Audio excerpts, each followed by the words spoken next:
네, 오늘 드디어 리본 페스티벌 마지막 우리 주일 디데이 날입니다. 그동안 우리가 기도하고 우리가 초청했던 우리 OTL들이 함께 예배드리고 있습니다. 오늘 예배에 처음 나오신 분들 주님의 이름으로 환영합니다. 우리 오늘 예배에 처음 나오신 분들을 향해서 우리 환영의 박수로 우리 한번 환영하도록 하겠습니다.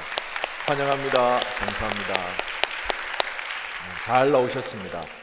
잘 나오셨고요. 오늘 예배를 통하여서 살아계신 하나님을 만나고 생명을 얻어가는 구원의 역사가 일어나는 귀한 예배의 시간 되기를 원합니다. 말씀 전하기 전에 잠깐 제가 몇 가지만 언급을 하고 가도록 하겠습니다. 오늘 너무 페스티벌 너무 행복해야 되고 축제가 되어져야 되는 그런 날이지만 다들 아시겠다시피 국가 애도의 날로 지정될 정도로 큰 참사가 일어났습니다. 참사라고밖에 말할 수 없는 안타까운 일이 인근에 있는 이태원에서 할로윈 축제로 인해서 149명의 사망자와 76명의 제가 지금까지 알기로는 76명의 부상자가 있고 19명의 중상자가 있다고 그렇게 들었습니다. 언제부터 우리나라의 이 할로윈 축제가 이렇게 커졌는지 모르겠습니다. 물론 제가 미국에 있은 지가 좀 오래됐지만 제가 한 20년은 지났지만 제가 미국에 있을 때는 미국에서조차 할로윈이 그렇게 크게 이렇게 축제처럼 이렇게 행하지 않았거든요. 저도 미국에서 할로윈 축제를 했던 기억이 별로 없는데 한국에 들어오고 언제부턴가 갑자기 급속도로 이 할로윈을 축제로 여기고 막 여기에 열광하고 여기에 빠져드는 모습들을 지난 한 몇 년 동안 제가 이제 보게 되었는데요. 참 안타까웠습니다. 이 할로윈 축제라는 것이 여러분 프랑스 남부 지역에 있는 켈트족에서부터 시작되어진 이게 하나의 일종의 제사에서부터 시작되어지거든요. 그 귀신들에게 그 음식들을 제공함으로써 그들의 안전을 빌었던 우리나라에 있는 그 제사와 다를 바가 없는 이제 그런 이제 제사와 같은 그 풍습이 미국으로 가게 됩니다. 그리고 그 미국에서부터 이제 귀신 분장을 하고 뭐 그런 의미가 있다고 합니다. 귀신과 나랑 혼동이 되어서 귀신에게 이제 해를 받지 않기 위해서 그래서 아이들이 제일 많이 하는 그 할로윈 날 10월 31일 날 집집마다 아이들이 귀신 분장을 하고 트릭 앤 트리트 이렇게 이야기를 합니다. 내가 장난치는 것으로 인해서 곤란을 얻을 거예요? 아니면 저에게 맛있는 사탕을 주실 거예요? 트릭 앤 트리트 이렇게 하면서 집집마다 돌아다니면서 그러면 그 아이들에게 이제 부모들이 사람들이 이제 사탕을 나눠주는 이게 풍습이 되는데 이게 한국에 들어와서는 그냥 많은 청년들이 이렇게 귀신놀이를 하는 것에 너무 빠져 있는 것 같습니다. 그래 결국 뭐 뉴스에서도 계속 예고를 했죠. 10만 명이 모일 거라고. 뭐 저희 아내도 어제 낮에 갑자기 그쪽으로 갈 일이 있었는데 차가 너무 막혔는데 결국 오늘 새벽 4, 5시 경인가 그런 기사가 난 걸 봤는데요. 말이 안 되는 일이잖아요. 지금 세계 경제 10위라는 대한민국 그것도 한복판에서 150명이 전쟁에서도 요즘 현대 전쟁에서도 이렇게 많이 죽는 일이 잘 없는데 정말 말이 안 되는 그런 일들이 일어났습니다. 여러분 유가족들을 위해서 기도해 주시고요. 또 한 가지는 정말 이 땅 가운데 여전히 하나님을 알지 못하는 그 많은 영혼들이 있습니다. 그 영혼들에게 우리가 복음을 전하는 그 일 너무 중요하다는 그 사실을 여러분들이 다시 한번 기억하면서 그런 시간들 뭐 대통령이 담화문을 발표할 때 수습되는 그때까지 우리가 국가 애도의 기관으로 정하겠다 그렇게 이야기를 했습니다. 오늘 원래 저희들이 아우팅을 계획을 했는데요. 이 아우팅을 오늘은 하지 않는 걸로 그렇게 하겠습니다. 혹시 가지에서 OTL이 와서 조금 잠깐 간단한 식사를 하기를 원하는 가지는 그렇게 하고요. 나머지 가지들은 여러분 할 수 있으면 우리가 이때에 정말 사망자 부상자 대부분이 10대 20대 우리와 같은 또래입니다. 그들을 위해서 함께 그 슬픔에 동참한다는 의미로 가지 모임을 그냥 진행해 주시면 감사하겠습니다. 굉장히 이제 기쁜 날인데 오늘 사실은 리본 페스티벌 영혼이 구원받는 너무 행복한 날인데 또 세상에서는 이런 또 아픔이 있는 그래서 우리가 그런 아픔이 있을 때 함께 동참할 수 있는 그런 우리 아연의 청년들 되었으면 좋겠습니다. 우리 시간 다 함께 일어나셔서 하나님 말씀 한번 보도록 하겠습니다. 마가복음 10장 45절 말씀입니다. 신약성경 73페이지 마가복음 10장 45절 말씀입니다. 우리 함께 읽도록 하겠습니다. 인자가 온 것은 섬김을 받으려 함이 아니라 도리어 섬기려 하고 자기 목숨을 많은 사람의 대속물로 주려 함이니라. 아멘. 자리에 앉으시기 바랍니다. 본문의 말씀을 가지고 Why Jesus? 왜 예수님이어야만 하는가? 그런 제목으로 은혜 나누기를 원합니다. 여러분, 제가 일전에 말씀 전할 때 제가 그 작은 아씨들이 너무 재밌어가지고 보고 있다는 그 이야기를 했었는데요.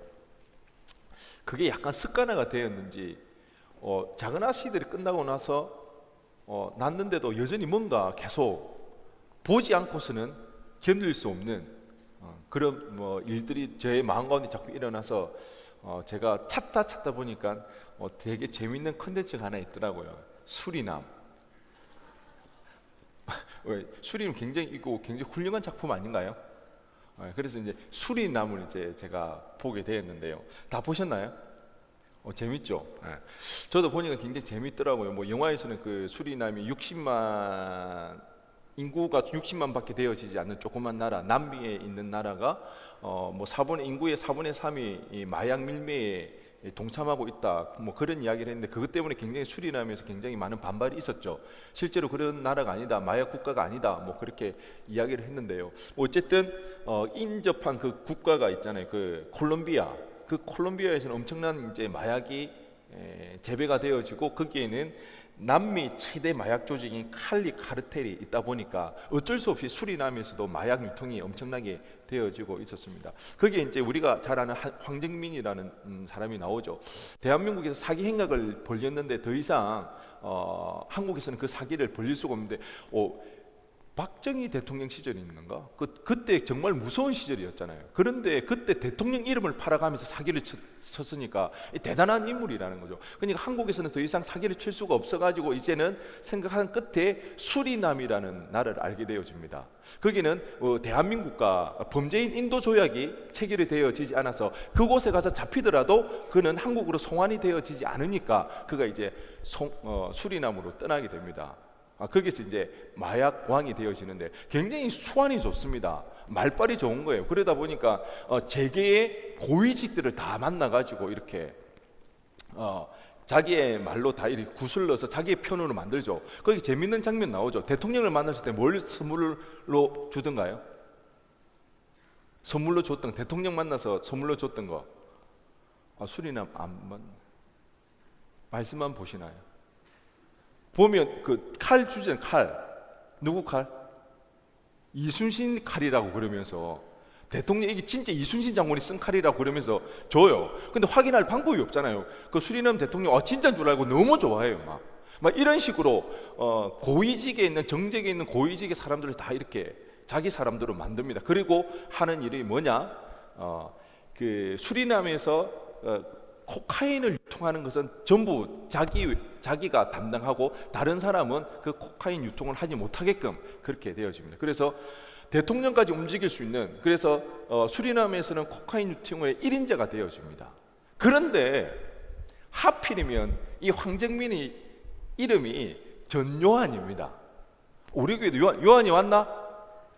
김요한이 어디 있어? 요한이 안 왔나? 요한이요. 요한이란 전요한이라는, 그의 직업이 목사입니다. 왜 목사였는지 모르겠습니다. 근데 전요한이라는 이 목사, 근데 굉장히 말을 잘하다 보니까 교회가 부흥도 합니다. 부흥도 하고요. 그리고는 그 성찬식을 하잖아요. 성찬식을 할 때 포도주를 나눠 먹는데 그 포도주에 마약을 타서 먹다 보니까 사람들이 기분이 너무 릴렉스해지잖아요. 그러니까 성찬식이 너무 은혜로운 거예요. 성찬식만 하고 나면 마음이 편안해지니까 사람들이 많이 몰려들게 됩니다. 그리고는 그 사람들을 자기의 유익을 위해서 이렇게 이용해 먹습니다. 유럽으로 마약 밀매를 하기 위해서 그들에게 이 마약을 삼키게 해가지고 그것을 유통을 해서 삼켰는데 그걸 어떻게 꺼내나요? 뒤로 꺼내. 상상을 하지 맙시다. 그런 일까지 시킵니다. 그리고는 말이 안 듣는 그런 조직들이 있으면 어떻게 합니까? 그 자기들하고 약간 대치하고 있는 그 중국 그 지역 그 조직이 있잖아요. 항상 부딪히고 이래 되면 항상 어디를 간다고 그러죠? 구역 예배를 갑니다. 구역 예배를 가자 그래가지고 구역 예배를 가서 그 조직에 가서 단판을 짓고 오고요. 그리고 자기의 말을 듣지 않으면 늘 하는 말, 자주 하는 말이 뭐죠? 사탄 들려서 그런 거예요. 자기의 말을 따르지 않으면 사탄 들리다고 이렇게 얘기합니다. 제가 이것을 보면서 왜 그 전요한 목사라는 그 타이틀을 가지고 그리고 철저하게 악랄하게 자기의 유익을 위해서라면 사람 한 명 죽이는 것은 뭐 눈 하나 깜짝하지 않거든요. 못 사는 것도 아닌데 정말 충분히 먹고 살만한데도 여전히 그는 더 많은 부를 누리기 위해서 어마어마하게 악랄한 행동을 해 나갑니다. 왜 하필이면 그 감독이 목사라는 직업을 가지게 했을까? 목사인 제가 봤을 때 굉장히 조금 불편했습니다. 가만히 생각해 봤을 때 종교를 잘못된 신앙을 가졌을 때 얼마나 악랄해질 수가 있는가, 잘못된 신앙을 가졌을 때 얼마나 그 사람이 이기적으로 변할 수 있는가, 그것을 우리에게 알려주지 않나, 저는 그렇게 생각했습니다.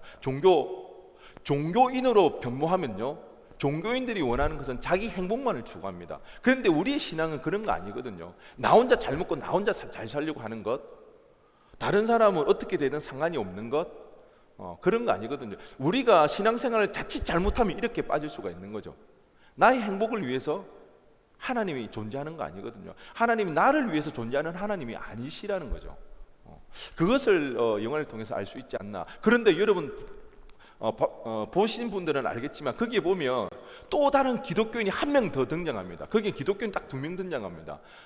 전요한 목사라는 사람과 한 명은 그 하정우 그 강인구 역할로 나오는 하정우의 아내도 기독교인으로 나옵니다.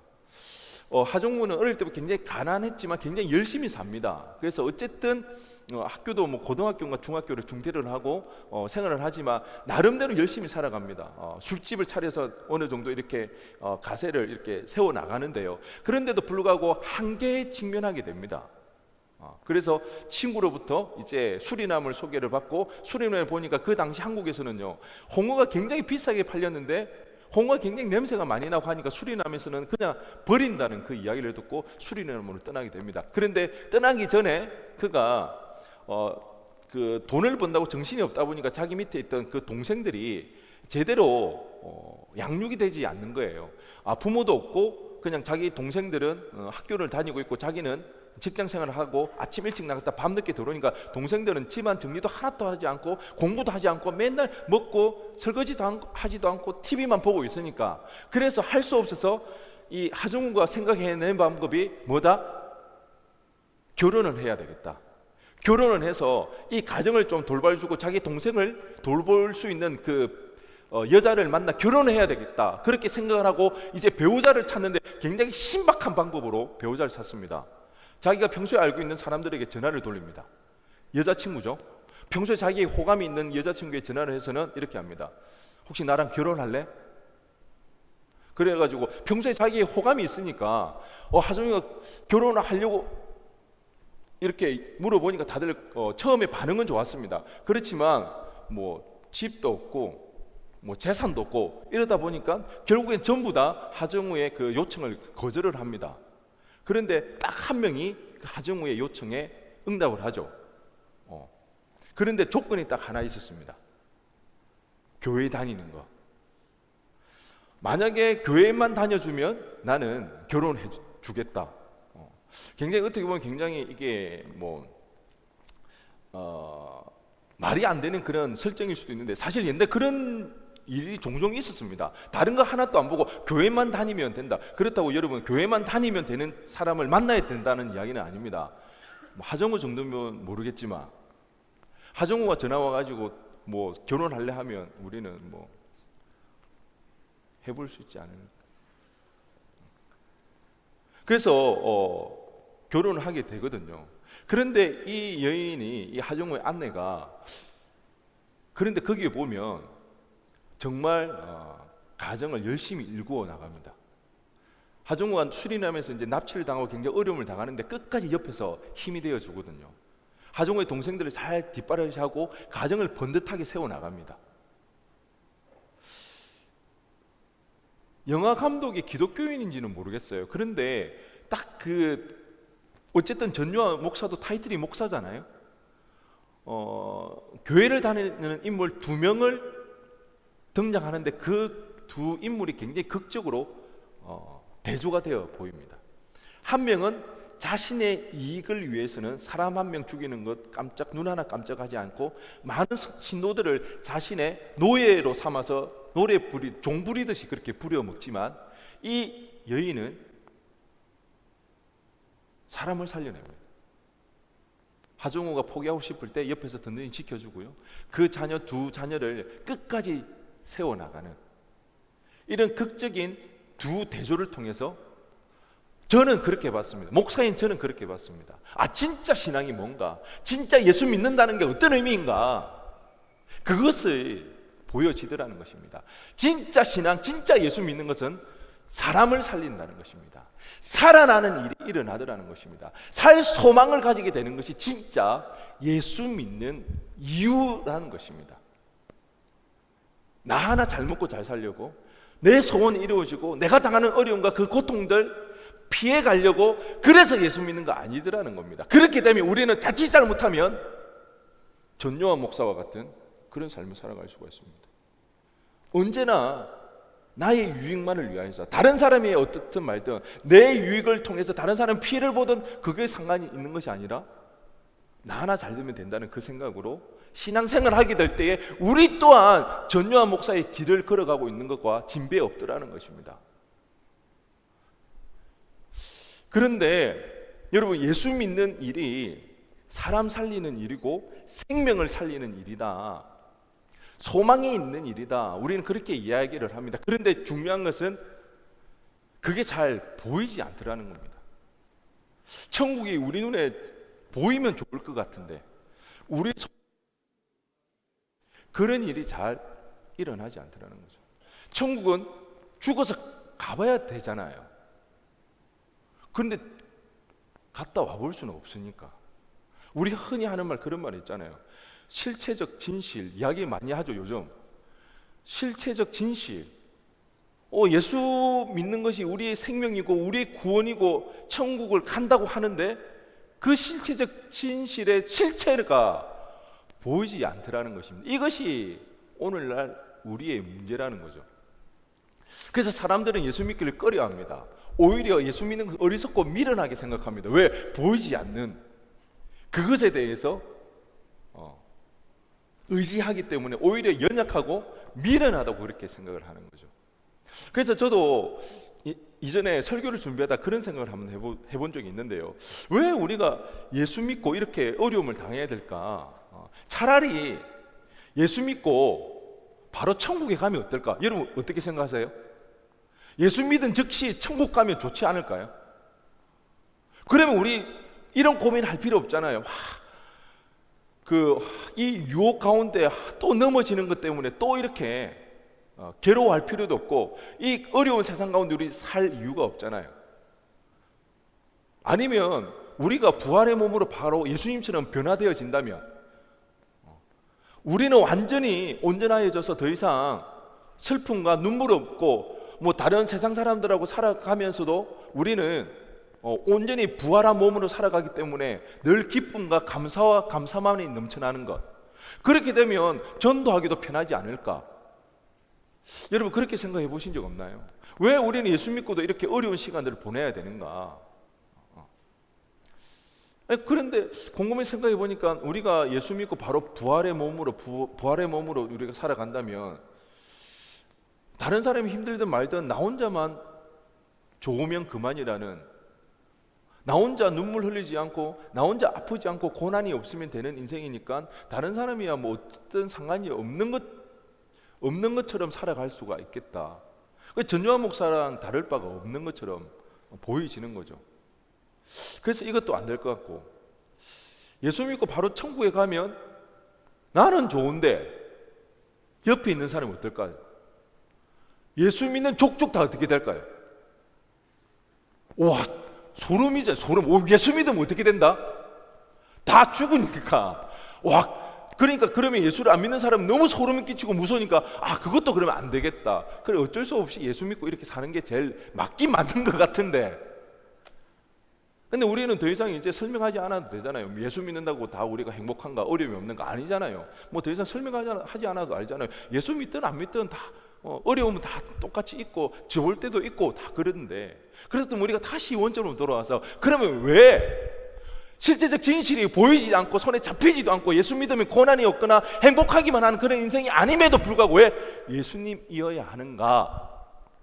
우리 거기에 대해서 한번 생각해 보기를 원하는데, 오늘 두 가지를 통해서 생각해 보기를 원합니다. 첫째는요, 죄에서 구원할 유일한 분이기 때문입니다. 한번 따라해 보시기 바랍니다.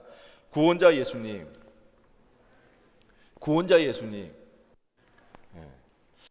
오늘 본문에서 예수님은요, 자신을 섬김을 받으러 오신 것이 아니라 섬기기 위해서 오셨다고 그렇게 이야기를 하고 있습니다. 이 섬김이라는 것은 그 구원을 베풀기 위해서 자기의 목숨을 내어드리는 섬김입니다. 나를 살리기 위해서 나 대신 목숨을 바쳐서 섬기는 그런 섬김을 이야기를 하고 있습니다. 마태복음 1장 21절에 예수님에 대해서 이렇게 이야기를 하고 있습니다. 아들을 낳으리니 이름을 예수라 하라. 이는 그가 자기 백성을 그들의 죄에서 구원할 자. 하나님은 우리를 당신의 백성으로 바라보신다는 것입니다. 여러분, 우리는 하나님을 알지 못할지 모르지만 하나님은 우리를 한 번도 잊어버린 적이 없다는 것입니다. 죄로 인해서 타락해서 우리의 눈에는 더 이상 주님이 보이지 않지만 주님은 우리를 한 번도 잊어버린 적이 없고 우리를 떠나본 적이 없다는 거죠. 여전히 우리를 당신의 백성으로 삼아주시고 우리를 구원할 자기의 백성으로 여겨주시더라는 것입니다. 그래서 그 예수님께서는 자신의 백성을 구원할 자로, 그렇게 그들에 대해서, 우리에 대해서 구원할 자로 오신 분이 바로 예수님이라는 것입니다. 아무리 우리를 사랑한다 할지라도, 그 부모님이 순간 희생으로 우리를 위해 대신 죽는다 할지라도 그 희생, 그 목숨으로는 우리를 구원해낼 수가 없습니다. 왜요? 그 부모님조차도 당신의 죄가 있기 때문에 그 죽음은 결국 부모님의 죄의 결과라는 것입니다. 우리의 목숨을 살려내기 위하여서, 우리의 죄를 없이 하기 위해서는 죄 없으신 분이 우리 죄를 위해서 대신 죽어주셔야 했기 때문에 주님은 이 땅에 우리를 구원하기 위하여서 오셨던 것입니다. 그러면 왜 우리가 이 죄 문제에 대해서 고민해야 되는가? 왜 죄의 문제를 해결하는 것이 중요한가? 우리가 현실적으로 한번 생각해 봤으면 좋겠는데요. 사람은 누구나 행복하기를 원합니다. 그렇죠? 행복하게 살고 싶지 않으세요? 고난이 좋으신가요? 어려움 속에서 그 어려움을 해결하고 살아가는 그것이 짜릿함이 물론 있지만 그 인생이 좋으신가요? 아니, 우리 누구나 행복하게 살기를 원합니다. 여러분, 좋은 아파트에서 살면, 한강뷰가 보이는 아파트에 살면 좋을까요? 안 좋을까요? 행복할까요? 불행할까요? 솔직히 마음에 있는 마음의 소리를 한번 들어보시기 바랍니다. 물론 한강뷰가 보이는 집에 산다 할지라도 어려움이 있겠지만 평균적으로 그 사람이 더 행복하겠죠? 좋지 않을까요? 우리는 안 살아봐서 모를 수도 있습니다. 뭐 돈 많고 좋은 집에 살면 우리 얼마든지 행복하게 살아갈 수가 있습니다. 그런데 문제는, 우리의 현실적인 문제는 뭔가요? 우리의 현실적인 문제, 그 행복을 누구만 누린다? 여러분, 누리고 있습니까? 우리 지금 한강뷰가 보이는 아파트에 살고 있는 사람, 저는 개인적으로 남산 타워 뷰에 살고 있습니다. 비웃는 거예요? 근데 그 거리가 좀 굉장히 멀습니다. 그렇지만 뷰가 너무, 그리고 저희 집은 숲세권입니다. 너무 좋지 않나요? 물론 벌레가 많아가지고 맨날 돈벌레 잡아야 되긴 하지만 1에 1 돈벌레입니다. 요즘은 방앗개비인가? 그것도 잡았어 얼마 전에. 그러지만 숲세권에 살고, 우리는 다 이렇게 좋은 데 살고 행복하게 살기를 원합니다. 맛있는 거 먹고 살면 우리 행복합니다. 충분히 행복할 수가 있습니다. 그런데 그 행복은 현실적으로 봤을 때 소수만 누리더라는 것입니다. 서울의 아파트가 얼마나 될까요? 저도 안 살아봐서 모르겠습니다. 그런데 우리가 만약에 그 아파트에 한 사람의 집이 없는 사람이 그 아파트에 한 채씩 들어간다고 가정하면 서울에 있는 아파트가 부족할까요?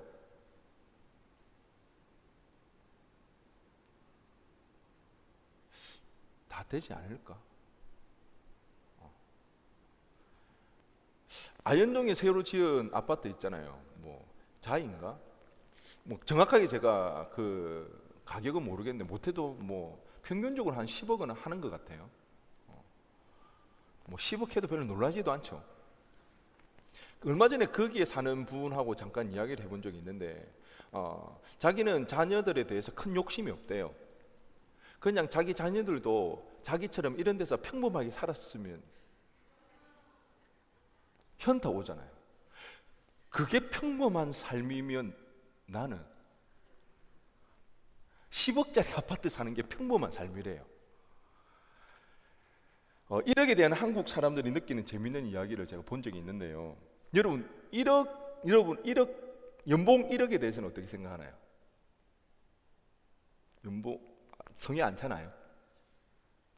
연봉 1억. 1억 모으기에 대해서 1억 모으기라는 그 말을 들으면 한국 사람들은 그 1억 언제 모으냐 이제 그렇게 생각을 한답니다. 1억 상금이 1억이라 겨우 1억? 근데 가격이 1억이 우와 1억이래. 1억으로 살기 1억으로 못 살아. 1억으로 못 산대요. 막 한국 사람들이 느끼는 1억에 대한 느낌입니다. 1억 모은 인증글 열심히 살았네. 아마 그런 것 같아요. 1억을 실제로 모을 때랑 1억으로 살거나 상금으로 받을 때의 느낌이 완전 다르다는 것입니다. 요즘 하도 뭐 10억, 100억을 뭐 너무 쉽게 이야기를 하니까 1억에 대해서 굉장히 우리는 쉽게 생각하지만 막상 우리가 1억을 모으거나 1억을 산다 그랬을 때 느낌이 완전 다르다는 겁니다. 여러분 2020년 기준으로 우리나라 연봉 1억이 넘는 사람이 몇 명일 것 같아요? 2020년 기준입니다. 연봉 1억이 넘는 사람 한 119만 명인데 한 120만 명 되는 것 같아요. 120만 명 되게 많은 것 같죠? 우리나라 인구의 5% 안에 듭니다.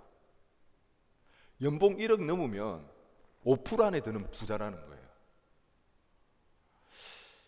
집 한 채 하나씩 있고 지금 대한민국에 있는 각 집들 있잖아요.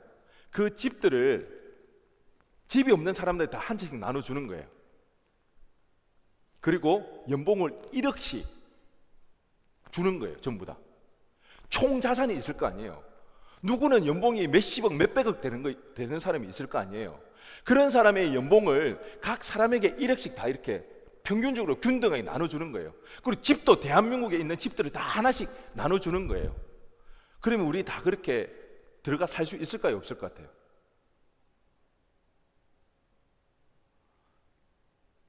그렇게 한번 해보자 그러면 여러분들은 동의하시겠습니까?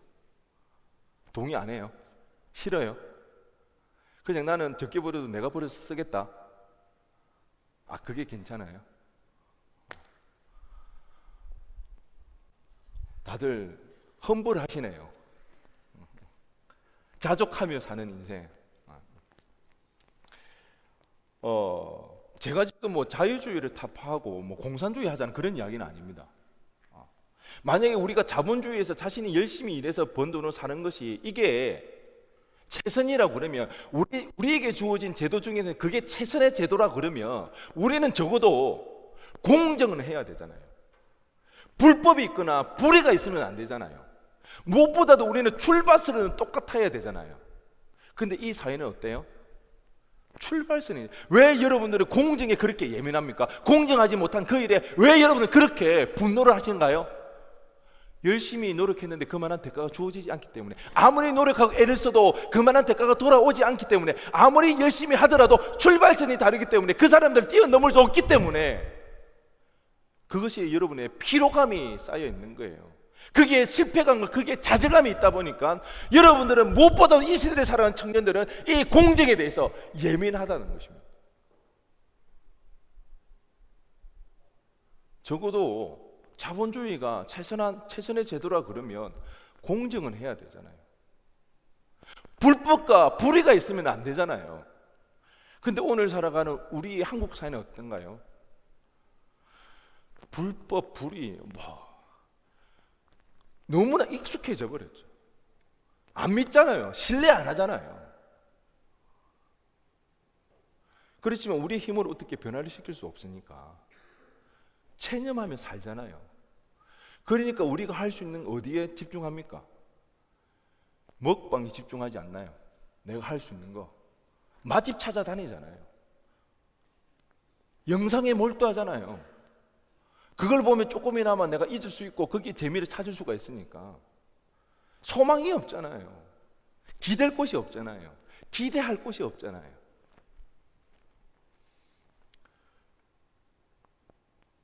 우리가 죄의 문제에 대해서 고민해야 되는 이유가 바로 여기에 있습니다. 사람은요, 욕심에 끝이 없습니다. 어쩌면 우리도 전요한 목사와 다를 바가 없습니다. 저 마찬가지. 저도 어떻게 보면 사실 기회가 안 됐기 때문에, 그만한 능력이 내한테 없기 때문에 나의 야욕을 드러내지 못할 뿐일 수도 있습니다. 여러분, 우리에게 그런 기회가, 여러분 사기 아무나 치는 줄 아십니까? 사기 치는 사람 진짜 똑똑해야 돼요. 다른 사람 속이는 게 쉬울까요? 나도 머리가 있는데 내 머리를 뛰어넘어야 되잖아요. 그만한 능력이 있는 거예요. 그 능력을 잘못된 데 사용하기 때문에. 우리도 마찬가지일 거예요. 그런 조건이 주어지면, 그런 능력과 그런 기회만 우리에게 주어진다면 우리도 전요한 목사 못지않는 그런 악랄함을 우리에게 나타날 수가 있는 거예요. 여러분 스스로에게 소스라치게 놀란 적 없으세요? 내가 나만 그런가 봐. 받아들이고 싶지 않는 나의 모습이 있더라는 겁니다. 여러분, 우리 스스로는요, 우리 안에 있는 이 탐심, 이 욕심을 제거할 수가 없습니다. 우리의 힘으로는 그게 안 되더라는 것입니다. 여러분, 역사적으로 유토피아를 꿈꿨던 이 인류의 역사가 있는데 한 번이라도 우리가 생각하는 그런 유토피아를 경험한 적이 있나요? 절대 안 됩니다. 공산주의가 공평하게 나눠주면 그렇게 잘 살 거라고 생각했는데 어떻겠습니까? 가장 저열한 조직이 되고 말았잖아요. 계몽주의, 사람 계몽시켜서 하면 우리도 누구든지 행복하게 살 수 있다? 실패로 돌아갔잖아요. 우리 스스로에게는 우리의 탐심과 우리의 욕심, 더 나아가 우리의 죄를 해결할 능력이 생기지 않더라는 것입니다. 이것을 어떻게? 여러분, 그런 이야기 들은 적 있죠? 핵전쟁이 일어나더라도 끝까지 살아남는 존재는 뭐다? 바퀴벌레의 생명이 대단하대요. 그래서 바퀴벌레 쳐서 죽이잖아요. 우리 발로 밟거나. 그래서 박멸시키려고 발로 내장이 나오게끔 문지르기도 하죠.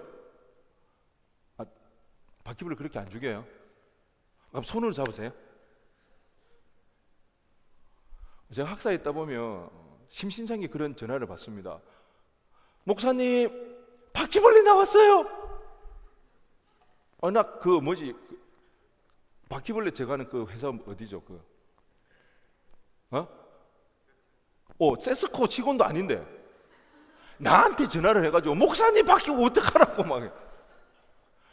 와, 가보면 바퀴벌레가 막 날아다니는, 나도 무서워가지고 오! 근데 바퀴벌레는 죽어서도 이렇게 막 번식력이 대단하대요. 그래서 번식시키지 않으면 어떻게 해야 된다? 태워서 죽어야 된대요. 핵전쟁이 일어나도록 살아남을 존재는 바퀴벌레라는 거예요. 여러분, 죄가 이런 것입니다. 박멸시켜야 되는 것입니다. 완전히 제거해야 되는 것입니다. 우리 힘으로 되어지지가 않습니다. 이 일을 해결하기 위해서 오늘 본문에서 주님은 대속물로 오셨다고 이야기하고 있습니다. 오늘 본문 마가복음 10장 45절 말씀 우리 다 함께 한 번 더 읽어보겠습니다. 시작.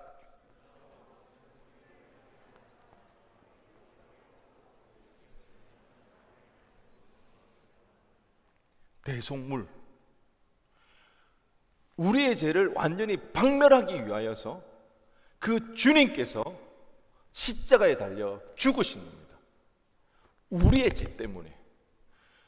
오늘 처음 교회에 나오신 분들은 이 이야기가, 이 내용이 잘 이해가 되어지지 않을 수도 있습니다.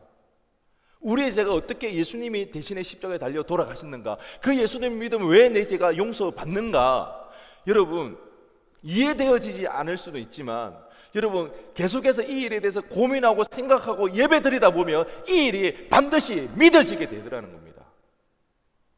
내가 죄인이구나, 내 죄를 내 힘으로는 해결할 수 없구나, 그래서 예수님이 필요하고 예수님이 나를 위해 십자가에 달려 돌아가신 그 사실로 인하여서 내가 죄로부터 자유함을 얻고 하나님의 자녀가 되어지는구나. 여러분, 우리가 살아가는 이 현실에는 절대 우리가 온전한 행복을 누릴 수가 없습니다. 우리 안에 끊임없이 올라오는 욕심, 탐심으로 인해서 언제나 슬픔과 눈물과 고통이 따를 수밖에 없습니다. 이 문제를 해결하기 위하여서 주님께서는 이 땅에 우리를 위해 십자가 짊어지시고 우리에게 영원한 나라, 눈물 없고 슬픔 없고 더 이상 애곡하지 않는 그 영원한 나라가 우리에게 약속되어졌다는, 그래서 우리는 예수님을 믿어야 합니다. 그래서 우리는 예수님이어야만 한다는 것입니다. 이 예수님을 통해서 여러분들이 구원받는 그 은혜가 있어지기를 주님의 이름으로 간절히 축원드립니다. 왜 예수님이 이어야만 하는가? 두 번째는요, 그래도 하나님은 남으니까. 한번 따라해 보겠습니다. 그래도 하나님은 남으니까. 하나님은 남으니까. 여러분, 제가 신대원 다닐 때 진짜 심각하게 했던 고민이 하나 있습니다.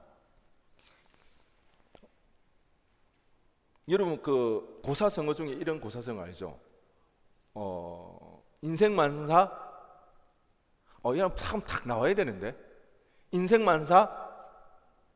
준규야? 새우깡? 미안합니다.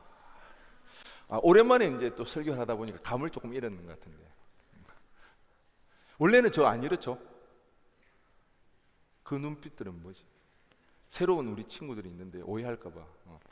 인생만사 세옹지마라는 세옹지마라는 말을 직역을 하면 그 변방에 사는 늙은 노인의 말 타는 말 있죠.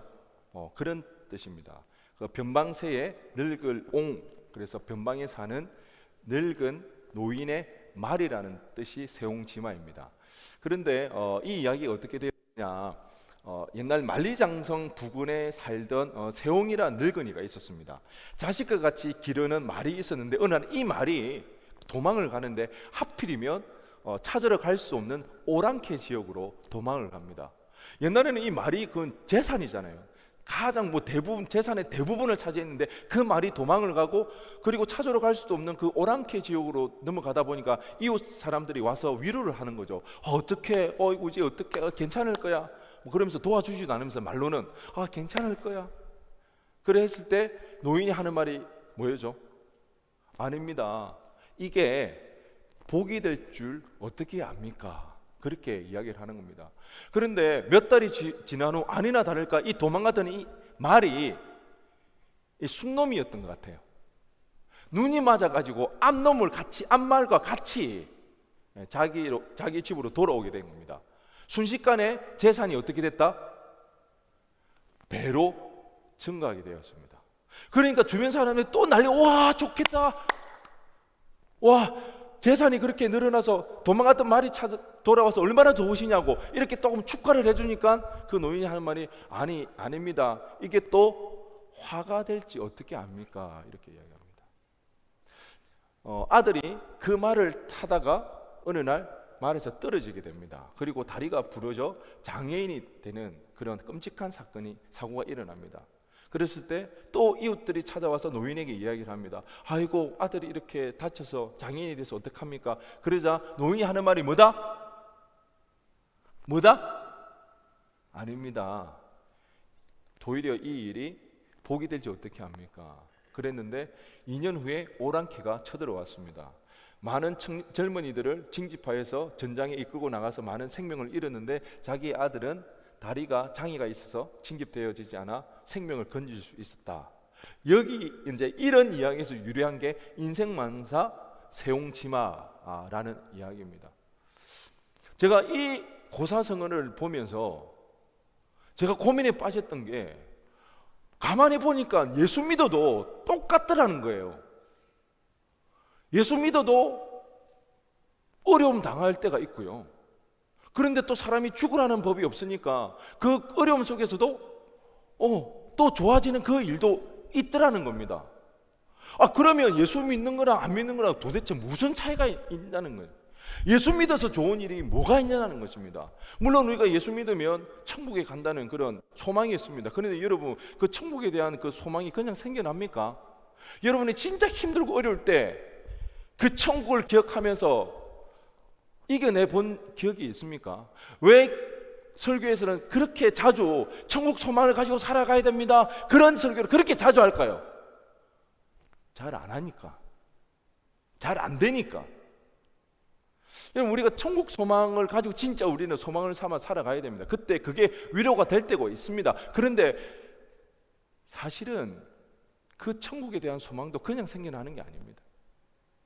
그리고 그렇게 힘들고 어려울 때 당장 손에 잡히지 않는 저 멀리 있는 그 천국이 위로가 될 때가 잘 없더라는 것입니다. 그럼 예수 믿는 거랑 그냥 믿지 않는 거랑 도대체 무슨 차이가 있는가? 제가 신대원 다닐 때 이것 가지고 굉장히 고민을 많이 해요. 아무리 생각을 해도 답이 나오지가 않더라는 겁니다. 겉으로 볼 때는 다 고생스럽고 안 믿어도 행복하게 살고 믿어도 고생하다가 좋을 때도 있고 또 힘들어지고 다를 바가 전혀 없는데, 그러면 예수 믿지 않는 사람들에게 왜 예수 믿으라고 그렇게 이야기를 해야 되는가? 무엇 때문에 예수 믿으라고 그렇게 이야기할 것인가? 예수 믿는다 다 성공하는 것도 아니고 다 행복한 것도 아닌데. 그런데 제가 목회하고 제가 사역하면서 제가 경험하고 우리 청년들을 바라보며 나아갈 때 제가 얻었던 것은, 그럼에도 불구하고 예수 믿어도 힘들고 어렵다 할지라도 그 어려움과 그 고난 가운데 뭐는 남더라? 누구는 남더라? 누구요? 하나님이 남더라는 것입니다. 여러분, 이게 정말 중요합니다. 여러분, 우리 은혜로 구원받았습니다. 어느 날 은혜 가운데 하나님이 믿어졌어요. 그렇죠? 하나님이 그냥 부인할 수 없게 믿어진 거예요. 그런데 왜 그 하나님이 다시 믿어지지 않나요? 왜 그 하나님을 의심하게 되나요? 살아가다 보니까 어려움이 생기니까 내 뜻대로 되어지지 않고 고난의 연속이 있다 보니까 하나님을 의심하게 되는 거예요. 그런데 그 의심되는 그 순간에, 그 힘들고 그 어려울 그때에 우리가 하나님을 찾고 하나님을 구하고 하나님의 이름을 부르짖을 때에 이상한 경험들을 하게 되잖아요. 내 눈에서는 끊임없이 눈물이 흐르지만 내 입에서는 뭔 이야기를 합니까? 감사다는 도대체 이해할 수 없는 일들이 우리 가운데 일어나더라는 겁니다.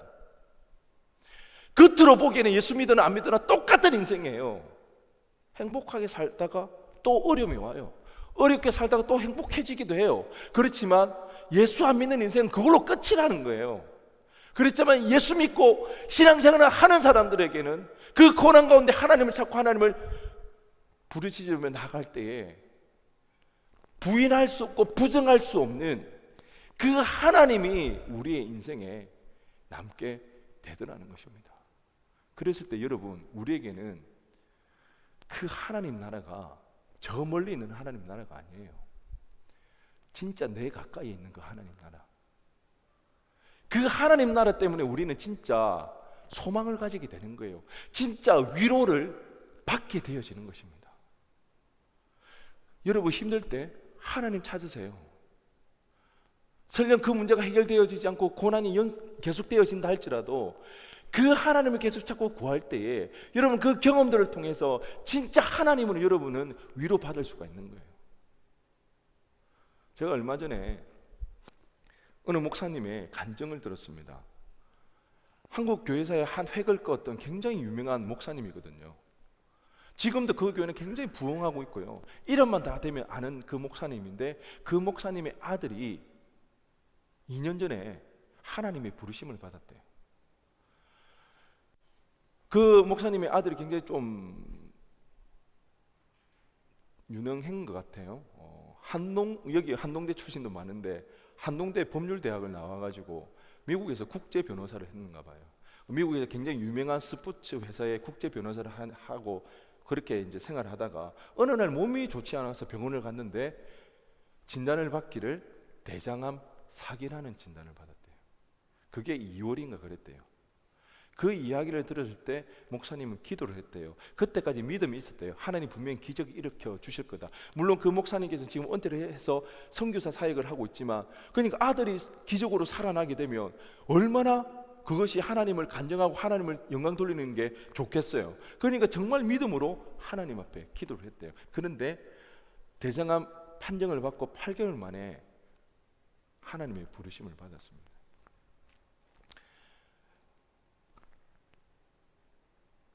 아들을 위해서 기도할 때에 하나님 분명히 기적을 일으켜 주실 거라는 그 믿음 속에 기도를 했대요. 그런데 어느 날 문득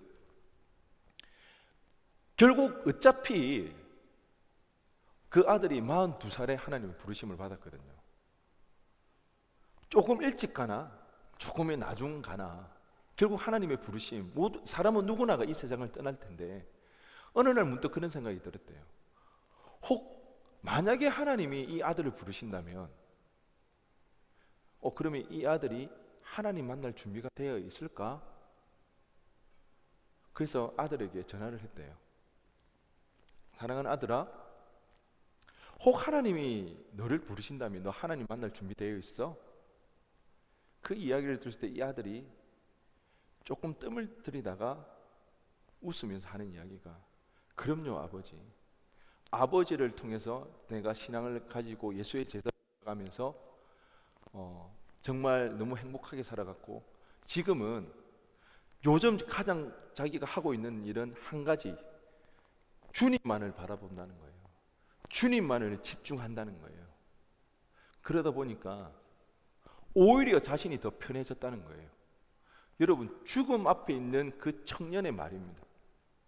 오히려 자신이 더 편해지고 자기가 살아오면서 이렇게 자유한 적이 없었다고. 여러분, 천국은 실제하는 삶입니다. 하나님 나라는 여러분 지어낸 허상 그런 세상이 아니라 실제하는, 여러분 무엇을 어떤 것으로 죽음을 당당히 이겨낼 수가 있겠습니까? 죽음 앞에 여러분, 죽음의 직면 앞에서 무엇이 여러분을 편안하게 만들어 줄 수가 있겠습니까? 돈이요? 사랑하는 아내가요? 사랑하는 부모님이요? 그 어떤 것도 죽음 앞에서 나의 마음을 편안하게 만들어 주지 못한다는 거예요. 근데 그 아들은 도리어 그 죽음 앞에서 자기 한 번도 느껴보지 못했던 자유를 누렸다고 그렇게 이야기를 합니다. 결국 하나님의 부르심을 받고 미국에서 천국 환송 예배를 드리려고 하는데 내일이면 화장을 해야 되는 날인데 이 목사님이 그래도 말씀을 보기 위해서 큐티를 펼쳤대요. 그런데 하필이면 그날 본문이 우리가 잘 아는 데살로니가 5장 16절에서 18절 말씀이었대요. 뭔가요? 데살로니가 전서 5장 16절에 18절, 여름 수련 때 제가 전했던 말씀, 항상 기뻐하라, 쉬지 말고 기도하라, 범사에 감사하라. 그 목사님이 하나님을 원망했대요. 하나님이 해도 너무 하신 거 아니냐고. 내일이면 아들을 화장해야 되는데 내가 기도는 할 수 있는데 어떻게 기뻐할 수 있냐고. 어떻게 이런 사람들 감사할 수가 있냐고. 그런데 항상 기뻐해 보세요. 감사해 보세요. 청유행인가요? 항상 기뻐하라, 범사에 감사하라. 하나님의 명령이니까 그 명령에 순종하려고 내가 뭘 감사할 수 있을지 생각을 했더래요. 그러니까 예전에 그 손양호 목사님이 생각났더랍니다. 손양호 목사님이 두 아들이 공산당에게 죽음을 당했잖아요. 그리고 장례를 치를 때 두 아들을 빼앗아간 그 상황에서 하나님 앞에 감사했던 그 감사가 생각나면서 자신도 무엇을 감사할 수 있을까? 내일이면 자신의 아들을 화장해야 하는 그때에, 그러면서 생각을 했을 때 떠오르는 감사 제목이 있더라는 것입니다. 42에 한창의 나이에 아들을 잃어버리고 장례를 치러야 할 그 아버지가 하나님 앞에 드렸던 10가지 감사 기도 제목입니다. 아들 번과 작별하며 드리는 감사.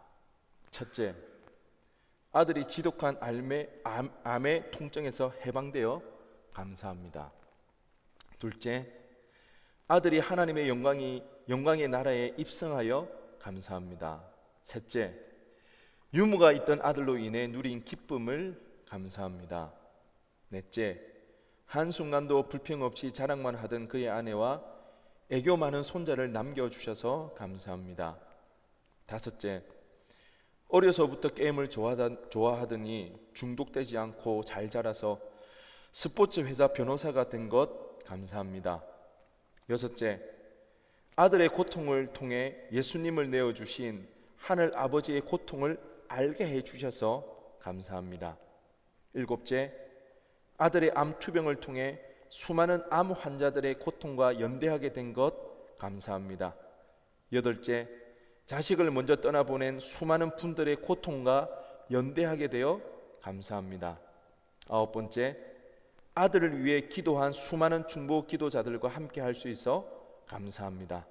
열 번째, 아들이 간 천국을 더 가까이 소망할 수 있어 감사합니다.